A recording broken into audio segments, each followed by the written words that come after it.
والسلام على رسول الله أما بعد قال تعالى بمحكم تنزيله العظيم أعوذ بالله من الشيطان الرجيم بسم الله الرحمن الرحيم إن تنصروا الله ينصركم ويثبت أقدامكم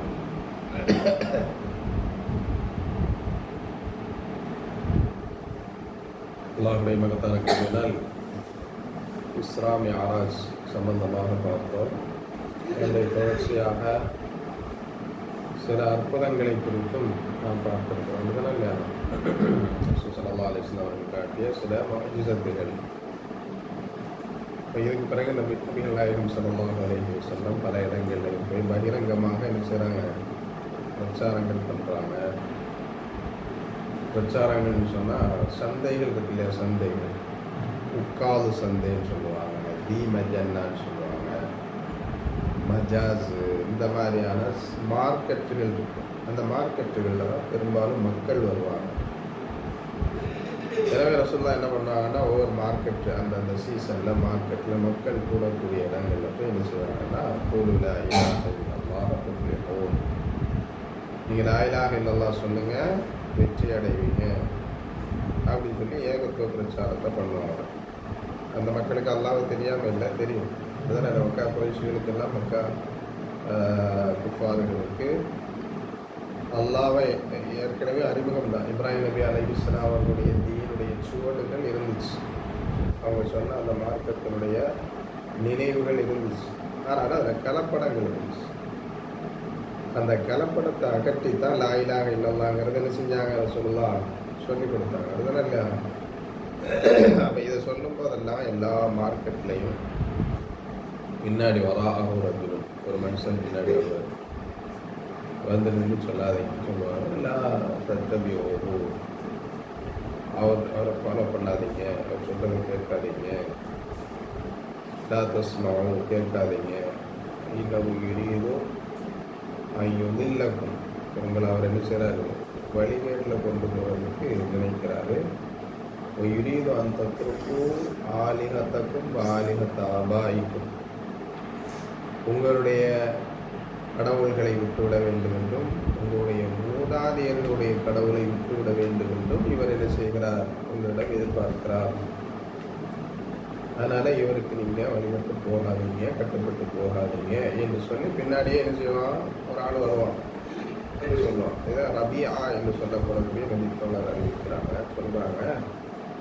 அந்த ஆள் யாருன்னு எனக்கு தெரியல, ஆனால் அவர் ஒரு ஆளுங்கிறது இப்படி தொடர்ச்சியாக பண்ணிட்டு இருக்கிறத நான் பார்க்குறேன். அப்புறமா அந்த ஆள் யார் அப்படிங்கிறது நான் தெரிஞ்சுக்கிட்டேன்னா அதான் அபூலஹப்.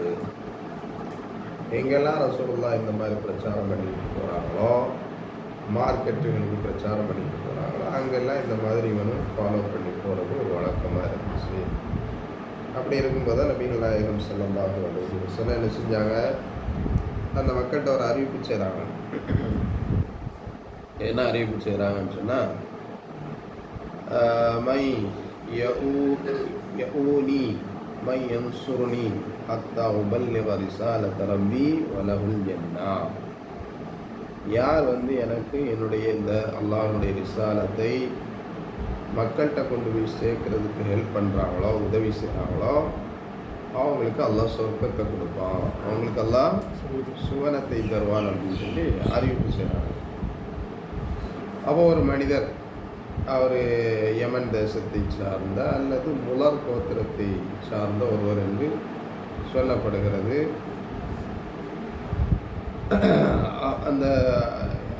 அந்த நபர் வருகிறார். ஃபயஅதீஹி கௌமுஹு ஃபயகூலுன யஹ்தர் உலாம குரைஷ் லா யஃப்தினன்னக வயம்ஷி பைன ரிஹாலிஹிம் வஹும் யுஷீரூன இலைஹி பில் அஸாபி ஹத்தா பஅதன அல்லாஹு இலைஹி மின் யத்ரிப் ஃபஆவைனாஹு வஸத்தக்னாஹு. அப்போ ஒரு மனிதர் ஹெல்ப் பண்ணுறதுக்கு, உதவி செய்கிறதுக்கு என்ன செய்கிறாரு, தயாராகிறாரு. அவரையும் என்ன செய்கிறாங்க, சுட்டி காட்டி மக்கள் எச்சரிக்கைப்படுத்துகிறாங்க. இந்த ஆளை கவனம் பாருங்க, மக்களுக்கு மத்தியில் குழப்பத்தை ஏற்படுத்திட்டு இருக்கிறான் என்று சொல்லும் அளவிற்கு அவருடைய பிரச்சாரங்களும் தீவிரமாக இருந்தது. அதே போல் அவர் பலரும் மதீனாவிலிருந்து ரசூல் ஸல்லல்லாஹு அலைஹி வஸல்லம் அவர்களுடைய ரிசாலத்தை ஏற்பதற்கு காரணம் ஃபாவினாஹு வ ஸத்தக்னாஹு.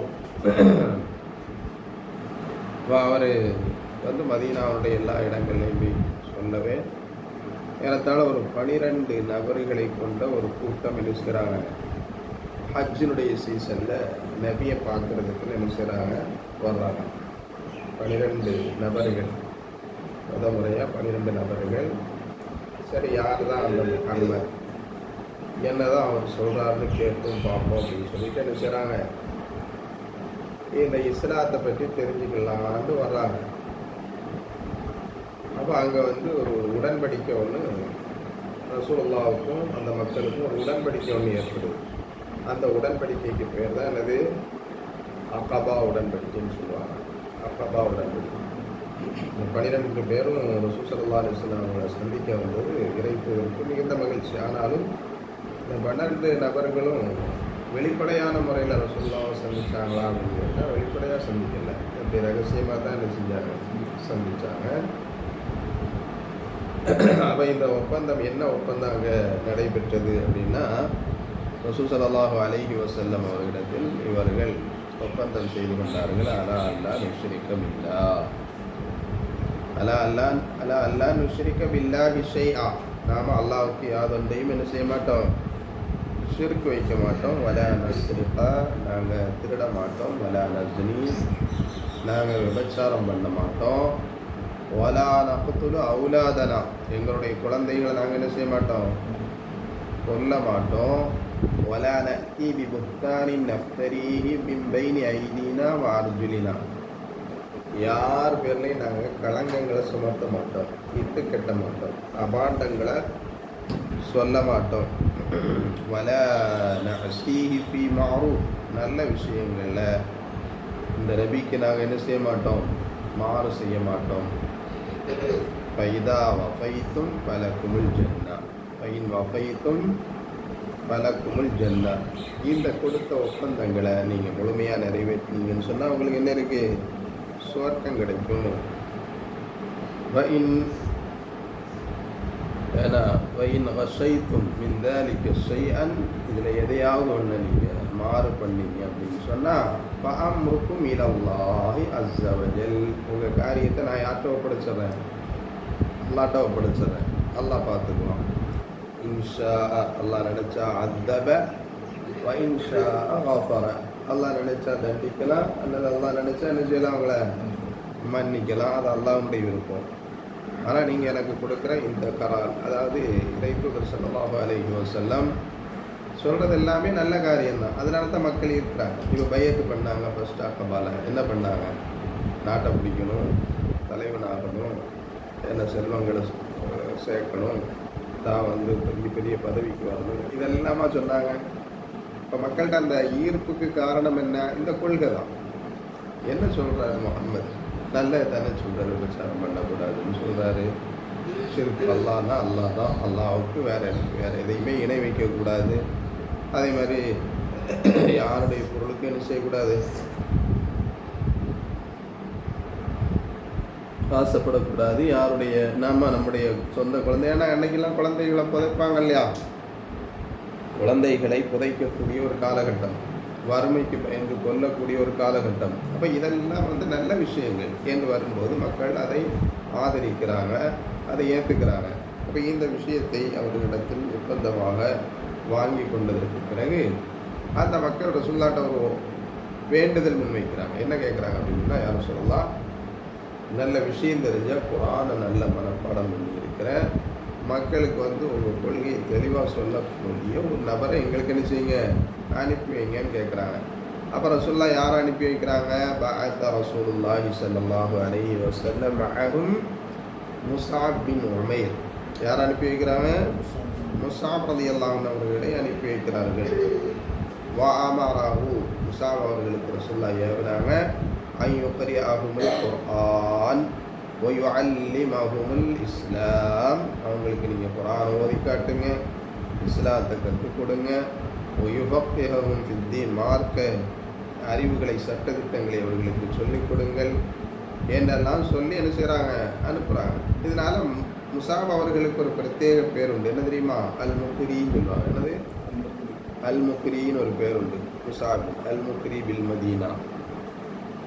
ஏன்னா அல் முக்ரி பில் மதீனா என்று சொல்லப்படுகிற ஒரு ஸ்பெஷல் பேர். யாராவது போவாங்களா ஒரு தனிநபராக, அது புதுசாக அறிமுகமாகி ஒரு ஒப்பந்தம் வாங்கிட்டாங்க என்றதுக்காக வேண்டி கூட போகிறாங்கன்னு சொன்னால் உயிரை பயப்படாமல் இறைவனுக்காக எதையும் ஏற்றுக்கொள்ள தயாரான ஒரு மனோநிலையில் போகிறாங்க. போகிறது யார் தெரியுமா? முஸாப்னு சொன்னால் பெரிய பணக்கார ஆள், பணக்கார குடும்பத்தில் உள்ள ஒரு நபர் தான் யார்? முஸாப்.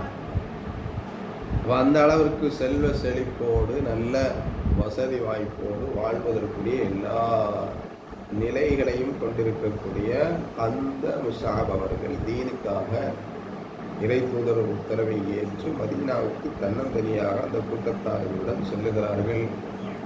ஏன்னா பின் விளைவுகளை பற்றி எதையும் யோசிக்காமல் தீனுக்காக அங்கே போய் என்ன செய்கிறாங்க, இந்த முஸாப் அவர்கள் பிரச்சாரம் பண்ணுறாங்க. எல்லா பட்டி தொட்டிகளுக்கும் போய் பிரச்சாரம் பண்ணுறாங்க. வீடு வீடாக போய் பிரச்சாரம் பண்ணுறாங்க. சொல்லப்போனால் ஒவ்வொரு வீடு கூட முஸாப் விடலைன்னு சொல்லலாம். அந்த அளவுக்கு ஒவ்வொரு வீட்டிலேருந்து ஒவ்வொரு நபராவது என்ன செஞ்சுருப்பாங்க, இஸ்லாத்துக்கு வந்திருப்பாங்கன்னு சொல்லக்கூடிய அளவுக்கு.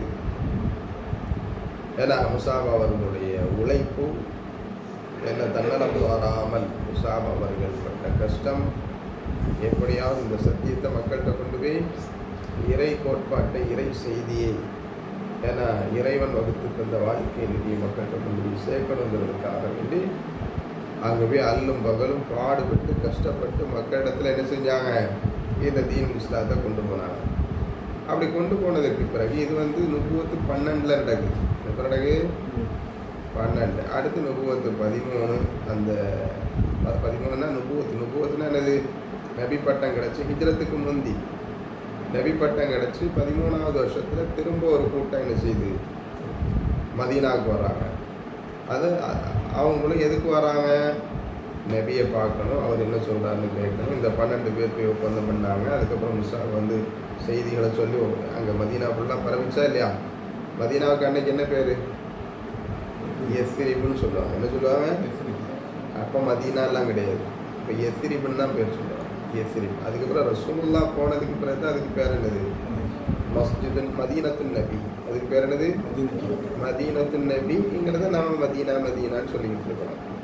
அப்போ அங்கேருந்து அதுக்கப்புறம் எத்தனை பேர் வந்தாங்கன்னா 73 பேர் வராங்க. இந்த செய்திகளெல்லாம் கேட்டு மக்கள் கொஞ்சம் அதிகமாகி அதுக்கு அடுத்த வருஷம் 12வது வருஷம் அக்கபத்துல் ஊலா நடக்குது, முதல் ஒப்பந்தம். அதுக்கடுத்து இவங்க கொஞ்சம் அதிகமாகி திரும்ப ரசூல் ஸல்லல்லாஹு அலைஹி வஸல்லம் அவங்கள ரகசியமாக பார்க்கும்போது அதுக்கு பேர் என்னது? அக்கபத்து தானியா, 2வது அக்கபா ஒப்பந்தம். 2வது அக்கபா. அந்த 2வது அக்கபா ஒப்பந்தத்திற்காக இறை தூதரிடத்தில் 73 பேரில் 2 பேர் யாராக இருந்தாங்க? பெண்களாகவும் இருந்தாங்க. இதில் பெண்கள் இல்லை. இதில் இவங்கெல்லாம் எதுக்கு வர்றாங்க? எந்த நோக்கத்தில் வர்றாங்க? ஹஜ்ஜுக்காண்டி வருது. எந்த சீசனில் வர்றாங்க? ஹஜ்ஜு சீசனில். இல்லாமல் ஒரு கும்பல் வெளியிலேருந்து பெருசாக வர்றாங்க அப்படின்னு சொன்னாலே மக்கள் என்ன செஞ்சுருவாங்க? கண்காணிக்க ஆரம்பிச்சிடுவாங்க. இவங்க எதுக்கு வராங்கன்னு சொல்லி பார்ப்பாங்க. இப்போ எல்லோரும் எந்த நேரத்தில் தான் ரசூலுல்லாஹ் பார்க்குறாங்க? முதல்ல அக்கபாவும் எப்போ நடந்தது? ஹஜ்ஜினுடைய சீசனில் தான். அந்த அப்போலாம் ஹஜ் உண்டுல்ல. ரசூலுல்லாஹ் இந்த தீனுல் இஸ்லாத்தை மக்கள்கிட்ட சொல்கிறதுக்கு முன்னாடி என்ன இருந்துச்சு? ஹஜ்ஜிங்கிறது இருந்துச்சு. ஆனால் அது வேற ஒரு ரூபத்தில் இருந்துச்சு. ரசூல் ஸல்லல்லாஹு அலைஹி வஸல்லம் அதெல்லாம் மாற்றி அமைச்சு ஒரு தூய்மையான முறையில் உள்ள வழிபாடுகளை என்ன செஞ்சாங்க? கற்றுக் கொடுத்தாங்க. அப்போ இந்த 13வது நுபுவத்தினுடைய 13வது ஆண்டில் இந்த 73 பேர் என்ன செய்கிறாங்க? ரசூல் ஸல்லல்லாஹு அலைஹி வஸல்லம் அவங்கள ரகசியமாக என்ன செய்கிறாங்க? சந்திக்கிறாங்க. அப்பவும் ஒரு ஒப்பந்தம் என்ன செய்யப்படுது? மேற்கொள்ளப்படுகிறது. அதில் அவங்கள்ட்ட செஞ்சுக்கிட்ட ஒப்பந்தத்தை பற்றி சொல்லப்படுற செய்தி என்னன்னா, எத்துப்பாங்கன்னா எல்லா வீடுகளிலும் இந்த முஸாப் அவர்கள் பிரச்சாரம் செய்ததன் பலனாக ஒரு கூட்டம் என்ன செஞ்சாங்க? திரும்பவும் மதீனாவுக்கு வந்தாங்க. ரசூல் ஸல்லல்லாஹு அலைஹி வஸல்லம் அவங்களோட நாங்கள் ஒப்பந்தம் செஞ்சுக்கிட்டோம்னு சொல்லக்கூடிய அந்த தகவலை என்ன ஒப்பந்தம் செய்தாங்க? யா ரசூலல்லாஹ் அலாமா நுபாயு, எந்த விஷயத்தில் நாங்கள் ஒப்பந்தம் செய்யணும்னு கேட்குறாங்க. அப்போ கால ரசூலுல்லாஹி ஸல்லல்லாஹு அலைஹி வஸல்லம், ரசூலுல்லாஹ் சொல்லி கொடுக்குறாங்க, அலஸ்ஸமஇ வத்தாஆ, அலஸ்ஸமஇ நான் சொல்றதை நீங்கள் கேட்கணும், மேலும் சொல்றதுபடி நடக்கணும். முதல்ல அதான வேணும், கட்டுப்பாடு. என்ன சொன்னாலும் நீங்கள் கேட்கணும், கட்டுப்படணும். அது எந்த நிலையில? பின்ன ஷாத்திவல் கஸ்லி, உங்களுக்கு உற்சாகமாக இருக்கிற ரொம்ப சுறுசுறுப்பான நேரத்தில் சொன்னாலும் கேட்கணும். உங்களுக்கு பிடிக்காத கொஞ்சம் கஷ்டமான நேரத்தில் நான் சொன்னாலும் என்ன செஞ்சுக்கணும், நீங்கள் கேட்கணும். கொஞ்சம் மூடு நல்லா இருந்தால் கேட்பேன், மூடு சரியில்லைன்னா கேட்க மாட்டேன் அப்படின்லாம் என்ன செய்யக்கூடாது, இருக்கக்கூடாது. எந்த நிலையில் சொன்னாலும் கேட்கணும். ஒன்று, கட்டுப்படணும். ரெண்டாவது விஷயம், வாலன் நபகதி பில் உஸ்ரி வல் யுஸ்ரி, கஷ்ட காலங்கள்லையும் நீங்கள் தான தர்மங்கள் செய்யணும், செழிப்பான காலங்கள்லையும் தான தர்மங்கள் செய்யணும். வசதி இருந்தால் தான் செய்ய வேண்டியதில்லை, வசதி இல்லாட்டாலும் போய் சம்பாதிச்சுட்டு வந்து கொஞ்சத்தை கொடுக்கணுங்கிற எண்ணமாவது என்ன செய்யணும் உங்களுக்கு இருக்கணும். அப்போ கஷ்ட காலங்களிலும் நீங்கள் செலவு செய்ய வேண்டும், வசதியான காலங்களிலும் நீங்கள் என்ன செய்யணும், செலவு செய்ய வேண்டும். وعلى أن تقولوا في الله لا تأخذكم في الله لومة لائم, அல்லாஹுடைய விஷயத்தில் நீங்கள் சொல்ல வேண்டிய விஷயங்களை மக்கள்கிட்ட போய் சொல்லணும். அப்படி சொல்லும்போது உங்களை 4 பேர் ஏசுவாங்க, துரத்துவாங்க, அவமானப்படுத்துவாங்க, இழிநிலைக்கு ஆளாக்குவாங்க, கேவலத்துக்குள்ளாக்குவாங்க. அதெல்லாம் கண்டுக்கக்கூடாது, அதெல்லாம் என்ன செய்யக்கூடாது, அதை ஒரு பொருட்படுத்தக்கூடாது. லா தஅகுதுக்கும் ஃபில்லாஹி லௌமத்துல்லாஹி, நிந்திப்பவனுடைய நிந்தனை அல்லாஹ்வுடைய விஷயத்தில் உங்களை பீடித்து விடக்கூடாது. அதே மாதிரி நீங்கள் என்ன பண்ணணும், வலா அன் தன்சுரூனி இதா கத்தம்து இலைக்கும். அதே மாதிரி நான் இப்போ என்ன பண்ண போகிறேன்னா, அவங்க வந்து அந்த 12 பேர் வந்தாங்கல்ல, 12 பேர் வந்தோடனே சொன்ன விஷயம் என்ன அப்படின்னு கேட்டால், இந்த ஒப்பந்தத்துக்கு முன்னாடி, ஏன்னா இந்த ஒப்பந்தம் மேற்கொள்றதுக்கு முன்னாடி அவங்க பேசிக்கிட்ட விஷயம், அத்தா மத்தா நத்துருக்கு ரசூலுல்லாஹ் வ யுத்ரது ஃபீ ஜிபாலி மக்கா வ யுஹாஃப், இந்த நபியை அல்லாஹ்வுடைய தூதர் என்று நாம் அறிந்திருக்கிறோம்.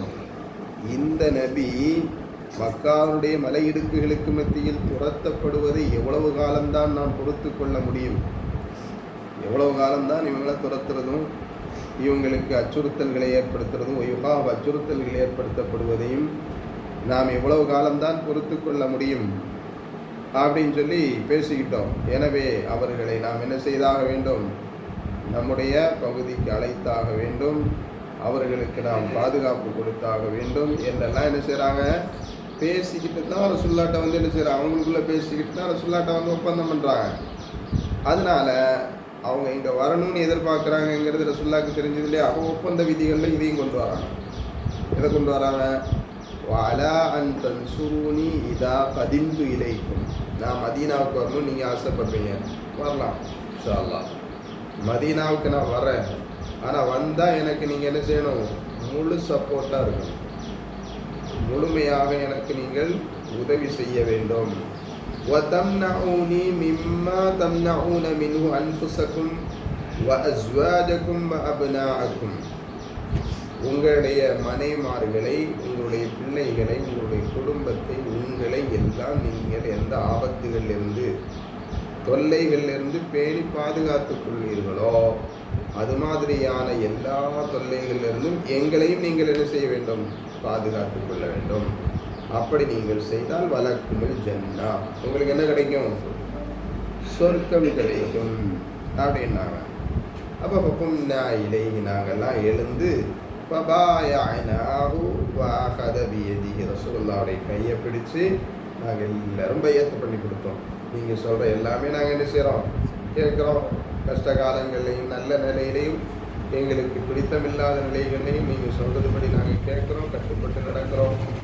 கஷ்ட காலங்கள்லையும் செழிப்பான காலங்கள்லையும் நாங்கள் தான தர்மங்களை செய்யலாம் என்றெல்லாம் சொன்ன வீதிகளுக்கெல்லாம் முழுக்க கட்டுப்பட்டு என்ன செஞ்சாங்க, பையாத்து பண்ணி கொடுத்தாங்க. ஆக இந்த பையாட் இறை தூதர் திருத்து பண்ணுறதுக்கு வாய்ப்பாக இருந்துச்சு. இதில் நமக்கு புரிந்து கொள்ள வேண்டிய செய்தி என்ன, எதையும் எடுத்தவங்க கவுத்தவன் செய்கிறதல்ல ரசூலுல்லாஹ்வுடைய வெற்றிக்கு காரணம். ரசூலுல்லாஹ் எத்தனை ஆண்டில் பெரிய சாதனை படைச்சது, சாதாரண எத்தனை ஆண்டு, 23 வருஷம். ரசூலுல்லாஹ்வுடைய உழைப்பு மக்களை சீர்திருத்துவதற்காக அவர்கள் எடுத்துக்கொண்ட முயற்சி அல்லாஹ்வுடைய வஹி வந்ததிலிருந்து மரணிப்பது வரையிலும் இடைப்பட்ட காலங்கள் எவ்வளவு? 23 வருஷம். 23 வருஷத்தில் இந்த அடி, தொல்லைகள், துன்பங்கள், துரத்துதல்கள், அச்சுறுத்தல்கள் எல்லாவற்றையும் கடந்து மக்காவை தன்வசப்படுத்தி இருக்கிறாங்களா? மக்கா போதாது என்று மதீனாவையும் தன்வசப்படுத்தி இருக்கிறாங்க. அப்போ ஒரு நபரால் எப்படி, ஒரு தனிநபரால் இப்படி ஒரு சாதனை படைக்க முடிந்தது? மக்காவை தன் கட்டுப்பாட்டுக்குள்ளே கொண்டு வர முடிந்தது, மதீனாவை தன் கட்டுப்பாட்டில் கொண்டு வர முடியுது. மூத்தாகிறதுக்கு முன்னாடி ரெண்டும் ரசூலுல்லாவுடைய கட்டுப்பாட்டுக்கு வந்துருச்சா இல்லையா? ரசூலுல்லாவுடைய கண்ட்ரோலில் வந்துருச்சா இல்லையா? ரசூலுல்லாஹ் வச்சது தான் சட்டங்கிற ஒரு நிலைக்கு கொண்டு வந்தாங்களா இல்லையா? அப்படி கொண்டு வர்றதுக்கு எது காரணமாக இருந்தது என்றால் இது மாதிரியான திட்டமிடுதல் இருக்கு ரசூலுல்லாஹ்ட்ட. ரசூலுல்லாஹ்ட்ட என்ன இருக்கு? எல்லாம் பிளான் பண்ணி செய்வாங்க. இப்போ இங்கே அடிக்கிறாங்க, துரத்துறாங்க, கல்லடி தெரியுறாங்க, நம்ம நிம்மதியாக இருக்க விட மாட்டாங்கிறாங்க. குறிப்பாக எதனால்? அபூ தாலிபுன்னு இறந்து போனாங்களா இல்லையா? அது யார்? ரசூலுல்லாஹ்வுடைய சீரியஸ் இல்லை. இன்னொரு ஆள் யார்? கதீஜா. இந்த 2 பேர் இருக்கிற வரைக்கும் ரசூலுல்லாஹ் அவ்வளோ ஒன்றும் செய்யலை, கஷ்டப்படுத்தலை, துன்பத்துக்கு ஆளாக்கலை. இந்த 2 பேருடைய இறப்புக்கு பிறகு ரசூலுல்லாஹ்வுக்கு துன்பம் கொஞ்சம் அதிகமாயிடுச்சு. அவங்க என்ன செய்ய ஆரம்பித்தாங்க? ரசூல் ஸல்லல்லாஹு அலைஹி வஸல்லம் அவங்கள வாய்க்கு வந்தபடி பேச ஆரம்பித்தாங்க, தொல்லைகள் கொடுத்தாங்க.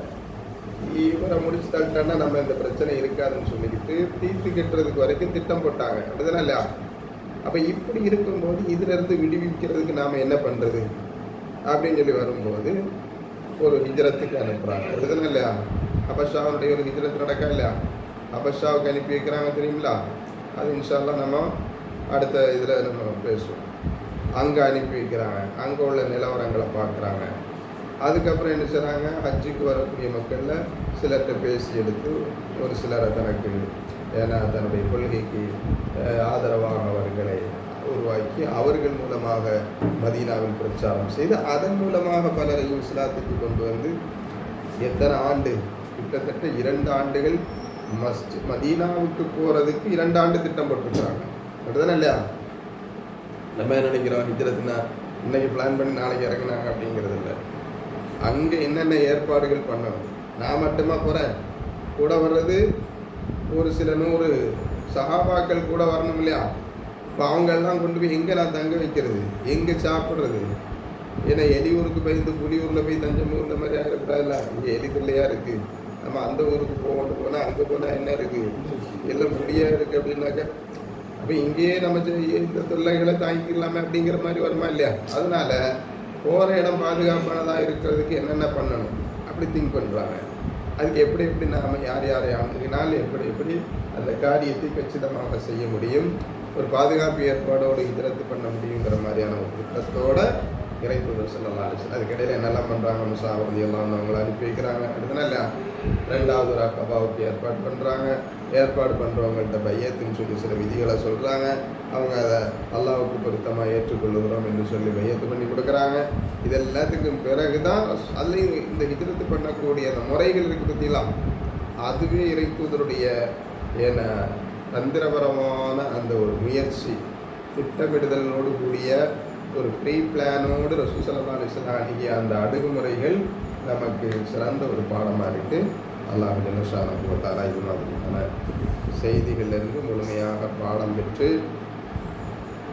அவர்களை ஒரு முன்மாதிரியாக கொண்டு வாழுகிற பாக்கியத்தை அல்லாஹ் நம்ம எல்லோருக்கும் தந்தருமாக. சுப்ஹானல்லாஹி வ பிஹம்திஹி.